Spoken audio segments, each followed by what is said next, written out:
April 2-ാം തീയതിയുടെ പ്രത്യേകത അറിയാമോ? അന്താരാഷ്ട്ര വിഡ്ഢിദിനത്തിന്റെ പിറ്റേ ദിവസം അല്ലേ? പക്ഷേ ലോകത്തിലെ മറ്റെല്ലാ രാജ്യങ്ങളും തങ്ങളുടെ മുന്നോട്ടുള്ള ദിവസങ്ങൾ എങ്ങനെ കാര്യക്ഷമമായി മുന്നോട്ട് കൊണ്ടുപോകാം എന്നുള്ള ചർച്ചയിലായിരുന്നു ഏപ്രിൽ 2-ാം തീയതി. എന്നാൽ നോൺ ബയോളജിക്കൽ മോദിയുടെ ഇന്ത്യയിൽ മാത്രം ഏപ്രിൽ 2-ാം തീയതി പാതിരാത്രി വരെ എങ്ങനെ അബ്ദുളിനെ ടൈറ്റ് ആക്കാം എന്നുള്ള ചർച്ചയിൽ ആയിരുന്നു. ഈ ഏപ്രിൽ 2-ാം തീയതിയാണ് ഇന്ത്യ ഉൾപ്പെടെയുള്ള ലോകത്തെ എല്ലാ രാജ്യങ്ങൾക്കുമെതിരെ ട്രംപ് റെസിപ്രോക്കൽ താരിഫ് പ്രഖ്യാപിച്ചത്. ലോകക്രമം തന്നെ മാറ്റിമറിക്കാനുള്ള ശക്തിയുള്ളതാണ് ട്രംപ് ഏപ്രിൽ 2-ാം തീയതി ലോകത്തെ രാജ്യങ്ങൾക്കെതിരെ പ്രഖ്യാപിച്ച റെസിപ്രോക്കൽ താരിഫ്. ലോകത്തെ മറ്റെല്ലാ രാജ്യങ്ങളും ഇതിനെ എങ്ങനെ നേരിടാം എന്നുള്ള ചർച്ചകളിലായിരുന്നു ഏപ്രിൽ 2-ാം തീയതി ചെലവഴിച്ചത്. എന്നാൽ ലോകത്തിൽ ഒരേ ഒരു രാജ്യം മാത്രമാണ് ആ രാജ്യത്തെ ജനങ്ങളുടെ ജീവിതത്തിൽ ഒരു പുരോഗതിയും വ്യത്യാസവും ഉണ്ടാക്കാൻ പോകുന്നില്ലാത്ത വഖഫ് ബില്ലിനെ കുറിച്ച് ഇത്ര പ്രധാനപ്പെട്ട ഒരു ദിവസം പാതിരാത്രി വരെ ഇരുന്ന് പാർലമെന്റിൽ ചർച്ച ചെയ്തത്. രാജ്യത്തെ സാമ്പത്തിക രംഗത്തെ വളരെ കഠിനമായി ബാധിക്കുന്ന ഇത്ര വലിയ സംഭവങ്ങൾ ഉണ്ടായപ്പോഴും മോദിയുടെ നോൺ ബയോളജിക്കൽ രാജ്യത്തിൽ അതിനെക്കുറിച്ച് ചർച്ച നടത്തുന്നതിനു പകരം അവരുടെ മന്ദബുദ്ധികളായ വോട്ടർമാർക്ക് ആത്മനിർവൃതി നൽകുന്നതിനു വേണ്ടി അബ്ദുളിനെ എങ്ങനെ ടൈറ്റാക്കാമെന്ന് പാതിരാത്രി വരെ ചർച്ച ചെയ്യുക. രാജ്യത്തിന്റെ പ്രയോറിറ്റികൾ എന്താണെന്ന് ഊഹിച്ചു നോക്കിക്കൊള്ളൂ. ഇവിടെ ട്രംപ് ഓരോ രാജ്യങ്ങൾക്കുമെതിരെ എത്ര നികുതിയാണ് ചുമത്തുന്നത് എന്ന് പ്രഖ്യാപിക്കുന്നത് കേട്ടുകൊള്ളൂ. In a few moments I will sign a historic executive order instituting reciprocal tariffs on countries throughout the world. Reciprocal, that means they do it to us and we do it to them. Very simple, can't get any simpler than that. This is one of the most important days, in my opinion, in American history. It's our declaration of economic independence. For years, hardworking American citizens were forced to sit on the sidelines as other nations got rich and powerful, much of it at our expense. But now it's our turn to prosper, and in so doing, use trillions and trillions of dollars to reduce our taxes and pay down our national debt, and it'll all happen very quickly.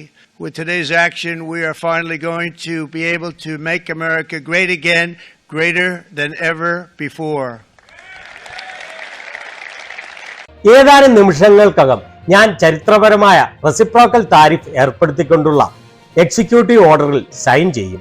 Reciprocal എന്ന് ഞാൻ പറയുമ്പോൾ അവർ എത്ര താരിഫാണോ അമേരിക്കക്കെതിരെ ചുമത്തുന്നത് അതേ tariff തന്നെ ആ രാജ്യങ്ങൾക്കെതിരെയും ചുമത്തും. വളരെ സിമ്പിളാണ്. ഇതിൽ പരം സിമ്പിൾ ആകാൻ സാധിക്കില്ല. എന്റെ അഭിപ്രായത്തിൽ അമേരിക്കയുടെ ചരിത്രത്തിലെ ഏറ്റവും പ്രധാനപ്പെട്ട നിമിഷങ്ങളിൽ ഒന്നാണ് ഇത് നമ്മളുടെ സാമ്പത്തിക സ്വാതന്ത്ര്യത്തിന്റെ പ്രഖ്യാപനമാണ്. വർഷങ്ങളായി കഠിനാധ്വാനികളായ അമേരിക്കക്കാർ മറ്റ് രാജ്യങ്ങൾ ധനവാന്മാരും ശക്തിമാന്മാരും ആകുന്നത് നോക്കി സൈഡിൽ ഇരിക്കേണ്ടി വന്നു. അവർ അങ്ങനെ ആയത് ഭൂരിഭാഗവും അമേരിക്കയുടെ ചെലവിലാണ്. ഇനി നമ്മൾ അഭിവൃദ്ധിപ്പെടാനുള്ള അവസരമാണ്. അങ്ങനെ ചെയ്യുന്നത് വഴി അമേരിക്കക്കാരുടെ നികുതി ട്രില്യൺ കണക്കിന് ഡോളർ കുറയ്ക്കാനും അമേരിക്കയുടെ ദേശീയ കടം കുത്തനെ കുറയ്ക്കാനും കഴിയും. ഇന്നത്തെ നടപടിയോടുകൂടി നമ്മൾ അമേരിക്കയെ വീണ്ടും ഗ്രേറ്റ് ആക്കാൻ പോവുകയാണ്, ചരിത്രത്തിൽ എന്നത്തെക്കാളും മികച്ചത്. അതിനുശേഷം ട്രംപ് റെസിപ്രോക്കൽ താരിഫിന്റെ ഒരു നീണ്ട ലിസ്റ്റുമായാണ് വന്നത്. എന്നിട്ട് പറയുകയാണ്, ഇന്ത്യയിൽ സാധനങ്ങൾ വിൽക്കാൻ അമേരിക്കയ്ക്ക് വളരെ ടഫാണ്. അതിനുശേഷം മോദിയെ കളിയാക്കാനും ട്രംപ് മറന്നില്ല. എന്നാൽ ഇത് മോദിയെ കളിയാക്കുന്നതാണ് എന്ന് മനസ്സിലാക്കണമെങ്കിൽ തലയ്ക്കകത്ത് ഒരു മുന്തിരിങ്ങയുടെ എങ്കിലും വലിപ്പമുള്ള തലച്ചോറ് വേണം. ട്രംപ് മോദിയെ കളിയാക്കി പറയുന്നത് കേട്ടുകൊള്ളൂ. Prime Minister just left. He's a great friend of mine, but I said, you're a friend of mine, but you're not treating us right. They charge us 52%. You have to understand, we charge them almost nothing for years and years and decades. And it was only 7 years ago when I came in, we started with China and charged them. We took in hundreds of billions of dollars from. പ്രധാനമന്ത്രി അമേരിക്കയിൽ നിന്ന് തിരിച്ചു പോയതേയുള്ളൂ. അദ്ദേഹം തന്റെ വലിയ സുഹൃത്താണ്. എന്നാൽ ഞാൻ മോദിയോട് പറഞ്ഞു, താങ്കൾ എന്റെ സുഹൃത്താണ്, പക്ഷേ നിങ്ങൾ അമേരിക്കയെ മാന്യമായി പരിഗണിക്കുന്നില്ല. അവർ അമേരിക്കയ്ക്ക് മേൽ 52% താരിഫ് ചുമത്തുന്നു. എന്നാൽ അമേരിക്ക ഇന്ത്യക്ക് മേൽ ഓൾമോസ്റ്റ് ഒരു നികുതിയും ചുമത്തുന്നില്ല. പതിറ്റാണ്ടുകളായി ഇങ്ങനെയാണ് നടക്കുന്നത്. ഞാൻ 7 വർഷം മുൻപ് അധികാരത്തിൽ വന്നപ്പോൾ ചൈനയ്ക്കെതിരെ 10% താരിഫ് ചുമത്തിയിരുന്നു. അപ്പോൾ മോദിയുടെ മന്ദഭക്തർക്ക് ആഹ്ലാദിക്കാനും അർമാദിക്കാനുമുള്ള വലിയ ഒരു കാര്യമാണ് ട്രംപ് പറഞ്ഞിരിക്കുന്നത്. മോദി എന്റെ വലിയ സുഹൃത്താണ് എന്ന് ഇന്ത്യക്കെതിരെ കനത്ത നികുതി ഏർപ്പെടുത്തിക്കൊണ്ട് പറഞ്ഞിരിക്കുന്നു. ഇതിൽ പരം എന്താണ് വേണ്ടത്? ഇന്ത്യക്കെതിരെ 26% താരിഫാണ് ട്രംപ് ഏർപ്പെടുത്തിയിരിക്കുന്നത്. ഈ ഏപ്രിൽ 9-ാം തീയതി മുതൽ ഇത് നിലവിൽ വരും എന്നാണ് ട്രംപ് പ്രഖ്യാപിച്ചിരിക്കുന്നത്. ഇവിടെയുള്ള ഈ 26% നികുതി എന്ന് പറയുന്നത് അമേരിക്ക ചുമത്തുന്ന ഡിസ്കൗണ്ട് താരിഫാണ് എന്നാണ് ട്രംപ് പറഞ്ഞത്. ഇന്ത്യ 52% താരിഫ് ചുമത്തുമ്പോൾ അമേരിക്ക അതിന്റെ പകുതി 26% ഡിസ്കൗണ്ട് താരിഫ് ചുമത്താനുള്ള കാരണം ഇന്ത്യ അമേരിക്കയിൽ നിന്നുള്ള ഇറക്കുമതിക്ക് നികുതി കുത്തനെ വെട്ടിക്കുറയ്ക്കാം എന്ന് സമ്മതിച്ചു എന്നതിലാണ്. ഓരോ രാജ്യങ്ങളുമായുള്ള വ്യാപാര കമ്മിയുടെ അടിസ്ഥാനത്തിലാണ് ഈ താരിഫ് റേറ്റ് കണക്ക് കൂട്ടിയിരിക്കുന്നത്. വ്യാപാര കമ്പി ഒന്നുമില്ലാത്ത രാജ്യങ്ങൾക്കെതിരെ ഒരു ബേസ് ലൈനായി 10% നികുതി ചുമത്തും. അടിസ്ഥാനപരമായി പറഞ്ഞാൽ ഇന്ത്യയുമായുള്ള അമേരിക്കയുടെ വ്യാപാര കമ്മി ഇല്ലാതാക്കുക എന്നുള്ളതാണ് ഈ കടുത്ത താരിഫ് ചുമത്തിയതിന്റെ ലക്ഷ്യം. അത് കണക്കാക്കാൻ ഉപയോഗിച്ചിരിക്കുന്ന ഫോർമുല ഇതാണ്. ഓരോ രാജ്യത്തിനും അമേരിക്കയുമായുള്ള ട്രേഡ് സർപ്ലസിനെ ബേസ് ചെയ്തുകൊണ്ടാണ് ഇത് കണക്കാക്കുന്നത്. രാജ്യങ്ങളുടെ ട്രേഡ് സർപ്ലസ് ന്യൂമറേറ്റർ ആയിട്ട് ഇതിൽ എക്സ് എന്ന് പറയുന്നത് ഒരു രാജ്യത്തിന്റെ ടോട്ടൽ എക്സ്പോർട്ട്, എം എന്ന് പറയുന്നത് ടോട്ടൽ ഇമ്പോർട്ട്. ഇതിനെ വീണ്ടും ടോട്ടൽ എക്സ്പോർട്ട് കൊണ്ട് ഡിവൈഡ് ചെയ്യും. ഇതിൽ എപ്സിലോൺ ഇറക്കുമതിയുടെ ഡിമാൻഡിന്റെ പ്രൈസ് ഇലാസ്റ്റിസിറ്റിയെയാണ് സൂചിപ്പിക്കുന്നത്. അത് 4 സെറ്റ് ചെയ്തിരിക്കുന്നു. 5 സൂചിപ്പിക്കുന്നത് ഇറക്കുമതി വിലകളുടെ ഇലാസ്റ്റിസിറ്റിയെയാണ്. അത് 0.25 ആയി സെറ്റ് ചെയ്തിരിക്കുന്നു. അങ്ങനെ ഇതാണ് ഓരോ രാജ്യങ്ങൾക്കെതിരെയും ചുമത്താനുള്ള തീരുവ കണക്കാക്കിയ ഫോർമുല. ഇന്ത്യ അമേരിക്കയിലേക്ക് പ്രധാനമായി കയറ്റുമതി ചെയ്യുന്നത് ടെക്സ്റ്റൈൽസ്, ഫാർമസ്യൂട്ടിക്കൽസ്, IT സർവീസ്, ചില ചെറിയ മെഷീനറികൾ എന്നിവയൊക്കെയാണ്. അങ്ങനെ ഇന്ത്യയിൽ നിന്ന് അമേരിക്കയിലേക്ക് കയറ്റുമതി ചെയ്യുന്ന എല്ലാ സാധനങ്ങൾക്കും വലിയ നികുതി ഏർപ്പെടുത്തുമ്പോൾ ഇന്ത്യയിൽ നിന്നും ഈ സാധനങ്ങൾ കയറ്റുമതി ചെയ്യുന്നത് വലിയ ചിലവേറിയതായി മാറും.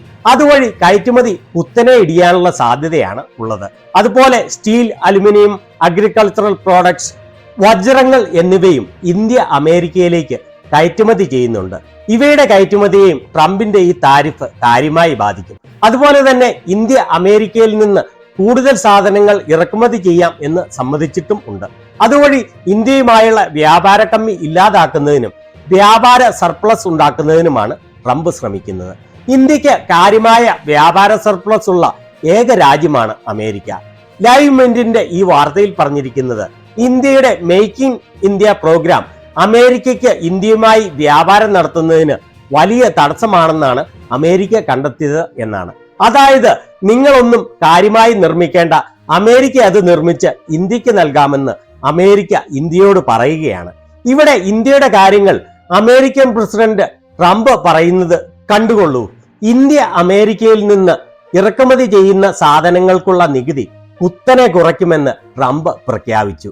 നോൺ ബയോളജിക്കൽ ദൈവത്തിന്റെ രാജ്യത്തിന്റെ കാര്യങ്ങൾ ഇപ്പോൾ പ്രഖ്യാപിക്കുന്നത് വിശ്വഗുരുവും സർവശക്തനുമായ നോൺ ബയോളജിക്കൽ ദൈവമല്ല, മറിച്ച് അമേരിക്കയുടെ പ്രസിഡന്റാണ്. ആ സ്ഥിതിയിലേക്കാണ് ഇന്ത്യയുടെ അവസ്ഥ അധപതിച്ചിരിക്കുന്നത്. ട്രംപ് മാത്രമല്ല, ട്രംപ് അഡ്മിനിസ്ട്രേഷനിലെ എല്ലാവരും നോൺ ബയോളജിക്കൽ ദൈവത്തിന് മേൽ കുതിര കയറുകയാണ്. ഇവിടെ ട്രംപിന്റെ പ്രസ് സെക്രട്ടറി കാരലിൻ ലെവിറ്റ് പറയുന്നത് അമേരിക്കയിൽ നിന്നുള്ള കാർഷിക ഉൽപ്പന്നങ്ങൾക്ക് 100% നികുതിയാണ് ഇന്ത്യ ചുമത്തുന്നത്. ഇത് ഇന്ത്യയിലേക്ക് അമേരിക്കൻ കാർഷികോൽപ്പന്നങ്ങൾ കയറ്റുമതി ചെയ്യുന്നത് വെർച്വലി ഇമ്പോസിബിൾ ആക്കുന്നു. ഇനി ഇന്ത്യയുടെ ഈ കളി നടപ്പില്ല എന്ന് ഇങ്ങനെ ആർക്കും എടുത്തലക്കാവുന്ന ഒരു രാജ്യമാക്കി മാറ്റിയിരിക്കുകയാണ് മോദി ഇന്ത്യയെ. ഇവിടെ ഈ വാർത്തയിലും പറഞ്ഞിരിക്കുന്നത് ഇന്ത്യ അമേരിക്കൻ ഉൽപ്പന്നങ്ങൾക്കുള്ള നികുതി കുത്തനെ കുറയ്ക്കുമെന്ന് ട്രംപ് പറഞ്ഞു എന്നാണ്. ഇന്ത്യയുടെ കാര്യങ്ങൾ അമേരിക്കൻ പ്രസിഡന്റ് ട്രംപാണോ പ്രഖ്യാപിക്കേണ്ടത്? 56 ഇഞ്ച് ഉണ്ട് എന്ന് അവകാശപ്പെടുന്ന 1/2 ഇഞ്ച് നെഞ്ചളവുള്ള മോദിയാണ്. രാജ്യത്തെ മുസ്ലിങ്ങൾക്കും മറ്റു പാവപ്പെട്ട ജനങ്ങൾക്കും മേൽ കുതിര കയറാൻ മാത്രമേ മോദിയുടെ 1/2 ഇഞ്ച് നെഞ്ചളവ് കൊണ്ട് സാധിക്കുകയുള്ളൂ. ട്രംപിന്റെ മുന്നിൽ പഞ്ചപുച്ഛമടക്കി കുനിഞ്ഞു നിൽക്കാൻ മോദിക്ക് യാതൊരു നാണവുമില്ല. ട്രംപ് ഇന്ത്യക്കെതിരെ കനത്ത നികുതി അനൗൺസ് ചെയ്യുമ്പോൾ മോദിയുടെ പ്രതികരണം ഈ ചിത്രത്തിൽ കാണുന്നത് പോലെയാണ്. ലോകത്തിലെ എല്ലാ രാജ്യങ്ങളും ട്രംപിന്റെ ഈ നികുതി ചുമത്തലിനെതിരെ വളരെ ശക്തമായാണ് പ്രതികരിച്ചത്. അത് ഒരുപക്ഷെ അദാനിയെ എങ്ങനെയും രക്ഷിക്കാൻ വേണ്ടി മാത്രമായിരിക്കും മോദി ഇതുപോലെ നാണം കെട്ട് അമേരിക്കയുടെ മുന്നിൽ മുട്ടുമടക്കുന്നത്. ലോകത്തിലെ മറ്റൊരു രാജ്യവും ഇതുപോലെ ട്രംപിന്റെ മുന്നിൽ സാഷ്ടാംഗം പ്രണമിച്ചിട്ടില്ല. അവരെല്ലാം അമേരിക്കയ്ക്കെതിരെ കനത്ത നികുതി ഏർപ്പെടുത്തിക്കൊണ്ടാണ് തിരിച്ചടിച്ചത്. എന്നാൽ നോൺ ബയോളജിക്കൽ ഇന്ത്യയിൽ ഇതിനെക്കുറിച്ചുള്ള ഒരു വാർത്ത പോലുമില്ല. ഒരു മന്ത്രിമാരോ പ്രധാനമന്ത്രിയോ ഇതിനെക്കുറിച്ച് ഒരു പ്രതികരണവും നടത്തുകയുമില്ല. ഇന്ത്യയിൽ നിന്ന് ആകെ വന്ന ഒരേ ഒരു പ്രതികരണം മിനിസ്ട്രി ഓഫ് കൊമേഴ്സ് ആൻഡ് ഇൻഡസ്ട്രിയിൽ നിന്നുള്ള ഈ പ്രസ് നോട്ട് മാത്രമാണ്. ഇതിൽ പറഞ്ഞിരിക്കുന്നത് അമേരിക്കൻ പ്രസിഡന്റ് വിവിധ രാജ്യങ്ങൾക്കെതിരെ 10% മുതൽ 50% വരെ നികുതി ഏർപ്പെടുത്തിയിരിക്കുന്നു. അതിൽ ആദ്യത്തെ 10% ഏപ്രിൽ 5 നടപ്പിലാക്കും. ബാക്കി ഓരോ രാജ്യങ്ങൾക്കും സ്പെസിഫിക് ആയിട്ടുള്ള നികുതി ഏപ്രിൽ 9 മുതൽ നടപ്പിലാക്കും. ഈ എക്സിക്യൂട്ടീവ് ഓർഡർ പ്രകാരം ഇന്ത്യക്കെതിരെ 27% നികുതിയാണ് ചുമത്തിയിരിക്കുന്നത്. ഡിപ്പാർട്ട്മെന്റ് ഓഫ് കൊമേഴ്സ് ഇതിന്റെ ഗുണദോഷങ്ങൾ എന്തൊക്കെയാണെന്നും ഇതിന് എന്തൊക്കെ നടപടികൾ സ്വീകരിക്കാം എന്നും വളരെ ശ്രദ്ധാപൂർവം നോക്കിക്കൊണ്ടിരിക്കുകയാണ്. വികസിത ഭാരതം എന്ന വിഷന്റെ അടിസ്ഥാനത്തിൽ ഇന്ത്യയിലെ ഇൻഡസ്ട്രി എക്സ്പോർട്ടേഴ്സും സ്റ്റേക്ക് ഹോൾഡേഴ്സുമായി ബന്ധപ്പെട്ടുകൊണ്ടിരിക്കുകയാണ്. ഫെബ്രുവരി 13 നരേന്ദ്രമോദിയും ബഹുമാനപ്പെട്ട അമേരിക്കൻ പ്രസിഡന്റ് ട്രംപും അനൗൺസ് ചെയ്തു മിഷൻ 500, അതായത് 2030 അമേരിക്കയിലേക്കുള്ള കയറ്റുമതി 500 ബില്യന്റേതാക്കും എന്ന്. ഇങ്ങനെ പോകുന്നു മിനിസ്ട്രി ഓഫ് കൊമേഴ്സിന്റെ പ്രസ് റിലീസ്. എന്നാൽ ഇതിന്റെ വാസ്തവം എന്താണെന്ന് വെച്ചാൽ ട്രംപ് ഒരിക്കലും അനൗൺസ് ചെയ്തിട്ടില്ല ഇന്ത്യയുടെ അമേരിക്കയിലേക്കുള്ള കയറ്റുമതി 500 ബില്യൺ ആക്കുമെന്ന്. മറിച്ച് മോദി അവിടെ നിന്ന് സ്റ്റേജിൽ വെച്ച് പറഞ്ഞതാണ് 2030 അമേരിക്കയിലേക്കുള്ള കയറ്റുമതി 500 ബില്യൺ ആക്കുമെന്ന്. മോദിക്ക് ചുമ്മാ എയറിലടിക്കുന്നതിന് ഒരു നഷ്ടവുമില്ലല്ലോ.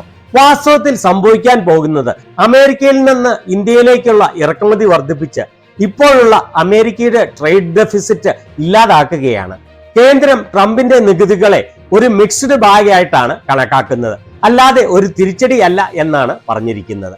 എങ്ങനെയാണ് ഇന്ത്യയിൽ നിന്നുള്ള കയറ്റുമതിക്ക് കനത്ത നികുതി ഏർപ്പെടുത്തുന്നതും അമേരിക്കയുടെ ഇന്ത്യയുമായുള്ള വ്യാപാര കമ്മി ഇല്ലാതാക്കുന്നതും ഒരു തിരിച്ചടി അല്ലാതെ ആവുന്നതെന്ന് മോദിക്കൂട്ടങ്ങൾക്കല്ലാതെ മറ്റാർക്കും മനസ്സിലാവില്ല. ഇവിടെ വിവിധ ലോക നേതാക്കൾ ട്രംപിന്റെ താരിഫിനെതിരെ പ്രതികരിച്ചിരിക്കുന്നത് കണ്ടോ? യൂറോപ്യൻ കമ്മീഷന്റെ പ്രസിഡന്റ് ഉർസല വോണ്ടർലയൻ, ജപ്പാൻ പ്രധാനമന്ത്രി ഷിഗേരു ഇഷിബ, കാനഡയുടെ പ്രധാനമന്ത്രി മാർക്ക് കാർണി, ഓസ്ട്രേലിയൻ പ്രധാനമന്ത്രി ആന്റണി ആൽബനീസ്. ഇവിടെ ചൈനയും അമേരിക്കയ്ക്കെതിരെ 34% നികുതി ഏർപ്പെടുത്തും എന്ന് പ്രഖ്യാപിച്ചിരിക്കുകയാണ്. അതുപോലെ ചൈന തങ്ങളുടെ കമ്പനികൾ അമേരിക്കയിൽ നിക്ഷേപം നടത്തുന്നതിന് നിയന്ത്രണവും ഏർപ്പെടുത്തിയിരിക്കുകയാണ്. കാനഡയും ഫ്രാൻസും മെക്സിക്കോയും എല്ലാം അമേരിക്കയ്ക്കെതിരെ ഇതിനു മറുപടിയായി കനത്ത നികുതി ഏർപ്പെടുത്തുമെന്ന് പ്രഖ്യാപിച്ചിട്ടുണ്ട്. ഇവരൊക്കെ ശക്തമായി ട്രംപിനെതിരെ പ്രതികരിച്ചപ്പോൾ 56 ഇഞ്ച് മോദിയുടെ വായിൽ നിന്ന് ഒരു വാക്കുകൾ പോലും പുറത്തു വന്നില്ല.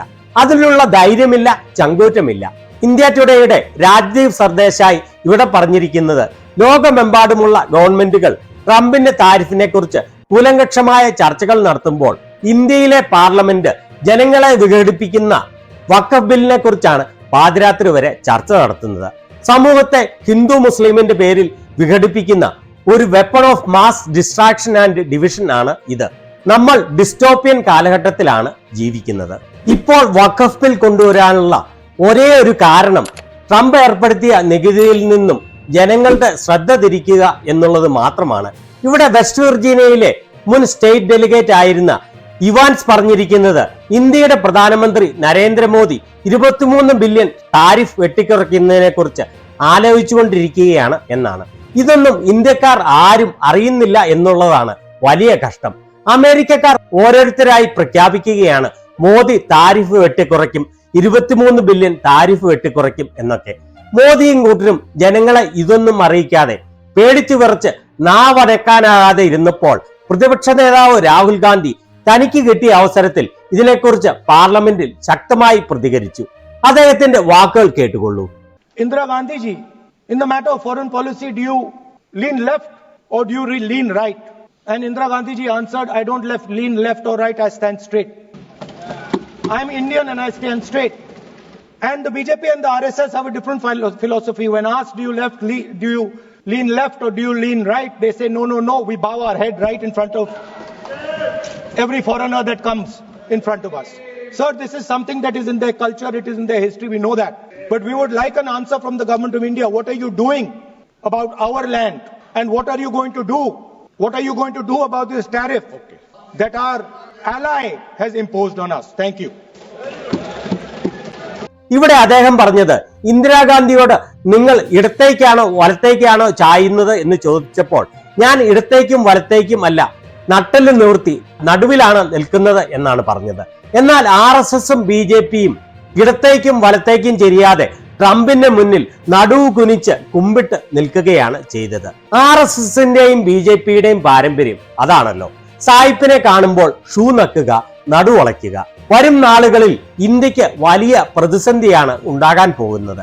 ഇത്ര നട്ടലില്ലാത്ത കഴിവില്ലാത്ത ഒരു പ്രധാനമന്ത്രിയെ തെരഞ്ഞെടുത്ത ജനങ്ങൾ ഇതെല്ലാം അനുഭവിക്കാതെ തരമില്ല. എന്നാൽ ഇത്രയൊക്കെ ആയിട്ടും ഇത് മോദിയുടെ മാസ്റ്റർ സ്ട്രോക്ക് ആണ്, എത്ര ബുദ്ധിപൂർവമാണ് മോദി ട്രംപിന്റെ മുന്നിൽ നടുവളച്ചത് എന്നൊക്കെ പറഞ്ഞ് ന്യായീകരിക്കുന്ന കുന്നിക്കുരുവിന്റെ പോലും വലിപ്പമുള്ള തലച്ചോറില്ലാത്ത സംഘികളെ സമ്മതിക്കാതെ വയ്യ. ലോക രാജ്യങ്ങളെല്ലാം എങ്ങനെ ട്രംപിന്റെ താരിഫിൽ നിന്ന് തങ്ങളുടെ രാജ്യത്തിന് കരകയറാൻ പറ്റും എന്ന് ചർച്ച ചെയ്യുമ്പോൾ എങ്ങനെ അബ്ദുളിനെ ടൈറ്റാക്കാം എന്ന് ചർച്ച ചെയ്യുന്ന നോൺ ബയോളജിക്കൽ മോഡിഫൈഡ് ഇന്ത്യയുടെ കാര്യം വളരെ കഷ്ടം എന്ന് പറയാതെ വയ്യ.